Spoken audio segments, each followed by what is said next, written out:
Tonight we have, as you see, 4 panelists. Nina Kaser is an expressive therapist and a 1984 graduate of Lesley's Arts Institute, and Nina is now currently a weight control therapist at the Aqua Retreat Center in Brighton.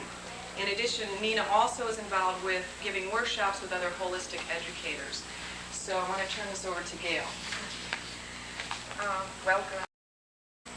I would like to say that I'm very honored to be here tonight, and on some levels I'm at the place where you were describing when there's still a lot of fear.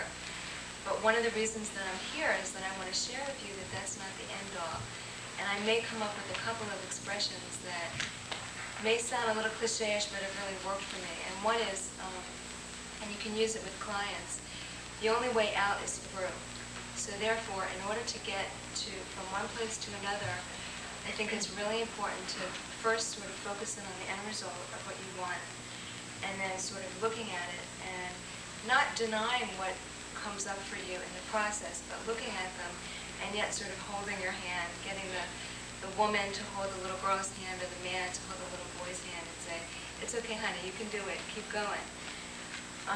And that's been really helpful for me personally as well as the people that I work with. I've been in private practice for 7 months, and I'm doing fantastically. I'm going at the pace that I want to go at.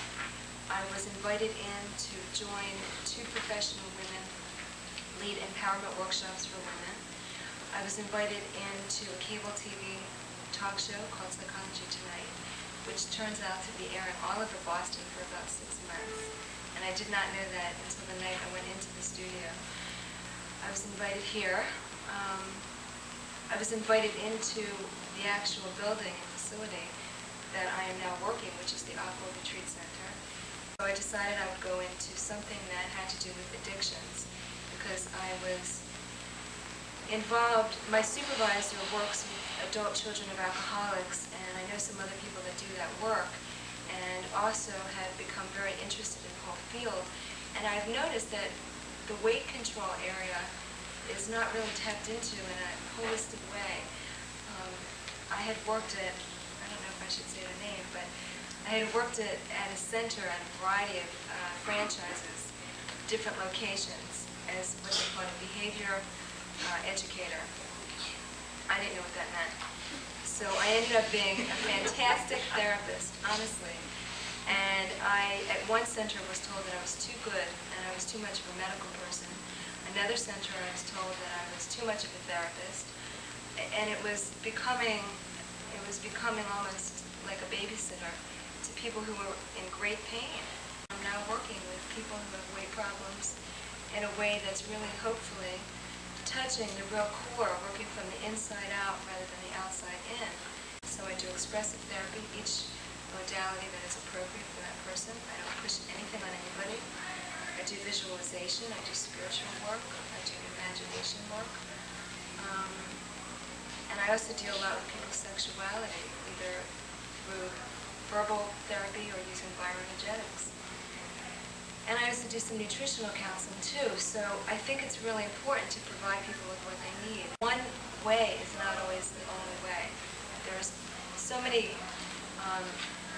facets of a human being. I find it very limiting to just look at and tap into and work with just one part of the person. We're very beautiful and very complicated, and it's kind of a shame not to sort of tap into all of our parts. One of the ways in which people get jobs is, someone had mentioned that you don't get jobs from ads in the paper. You also don't always get jobs when there are no openings. You can go and create a job and say to them, you need me, and this is why, because I can do this for you, I can do this for you. And that sort of thing. And I'll have no choice.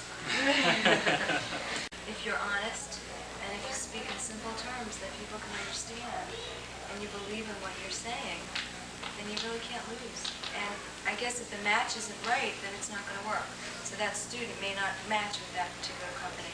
But another one that can respect the honesty and integrity and skills that come from that person and their experience, and also the simple language so that they really can understand what the goal is in their mind. Why would they like that? So I think that, in various ways, whether it be massage or whether it be weight control or whatever it may be, is that you are pioneers, as Gail said, and that it's a matter of getting out there and really educating people to what it's all about. Thank you all so much for coming, to thank the panelists. I think there was some wonderful information that certainly I got out of it, and I hope that all of you did as well.